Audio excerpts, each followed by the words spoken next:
साथीहरू नमस्कार।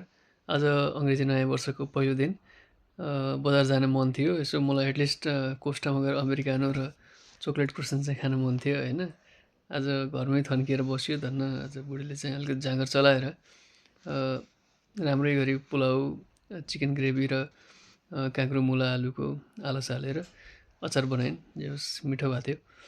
अनि छेउको साथी पनि एकछिन आएको थियो होइन र एकछिन रमाइलो गरियो। अरूभन्दा पनि मलाई आज चाहिँ अनि सानोको याद आयो कि कमला खोलामा गएर त्यो पिकनिक बनाएको इङ्ग्लिस न्यु इयरको दिन। त्यसै गरी हामी पहिले नुन्थर अनि कहिले त्रिखण्डी होइन हेटौँडातिर गएर हामी पिकनिक मनाउँथ्यौँ।